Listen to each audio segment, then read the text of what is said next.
কৃপা পেলেই গোবিন্দ গৌরাঙ্গ হবে। চরণ ধুলার এমনই গুণ ছিল কালো, মারতে মারতে হয়ে গেছে গৌর। ওই গোপী বদরেণু অঙ্গে মেখেই তো শ্যাম হয়েছে গোরা, কালো হয়েছে এবার গৌর। সেই অপূর্ণ স্বর যা কোনো যুগে কোনো কালে ভগবানের পূর্ণ হয়, পূরণ করার জন্যই তো দুই অঙ্গ হলেন।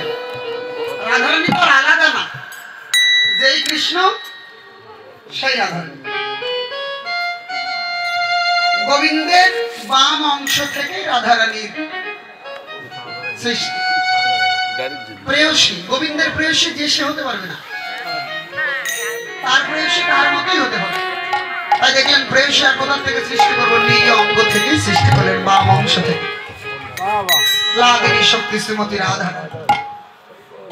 লীলাও করলেন দাপর যুগে, কিন্তু বাসনা অপূর্ণই থেকে গেল। তাই ওই বাসনাকে আরো পরিপূর্ণ করার জন্য এবার দুই হলেন গৌর। কারণ আমার গৌরের স্বাদ একটু বেশি।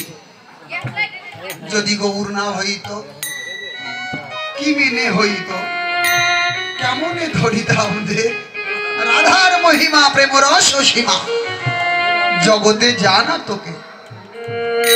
আজকে গৌর এসেছে বলে আমরা এই যে বসে বসে এত সুন্দর করে কীর্তন শ্রবণ করতে পারছি, গোবিন্দের কথা শুনতে পারছি। গৌর না আসলে গোবিন্দের কথা কেউ জানতে পারত, কেউ জানতে পারত।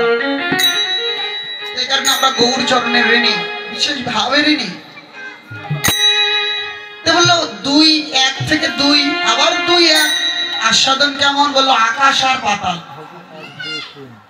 দেখবেন দুধ থেকে তৈরি হয় ছানা রসগোল্লা, দুধ থেকে তৈরি হয় ছানা, সেখান থেকে তৈরি হয় রসগোল্লা। দুধের কেজি কত? 60, 70, 80। রসগোল্লা 200, 250, 300 রসগোল্লার দাম। এক গ্লাস দুধ খাওয়ার কেমন স্বাদ আর একটা রসগোল্লা খাওয়ার কেমন স্বাদ, মিল আছে দুই স্বাদের মধ্যে। আবার এই দুটোকে যদি এক জায়গায় করা হয়, দুধ আর রসগোল্লাকে এক জায়গায় করলে তখন তার নাম হয় রসমালাই। তার স্বাদ কেমন? এই দুইটার সাথে বেশি না কম? অনেক অনেক গুণে বেশি। দামও বেশি।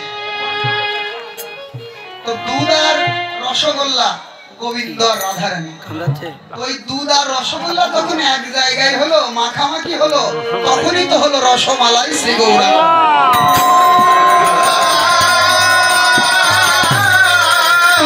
রসমালাই গৌরাঙ্গ।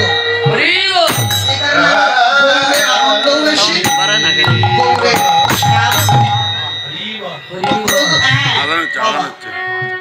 দুধ যতই রসগোল্লা হোক, ওর মধ্যে দুধের স্বাদ একটু থাকে, পুরোপুরি পাওয়া না গেলেও একটু তো থাকে। রসমালাইও দুধের স্বাদ আছে। গোবিন্দ গৌরাঙ্গ হয়েছে বটে, কিন্তু ব্রজ লীলার কথা অন্তর থেকে এখনো যায়নি।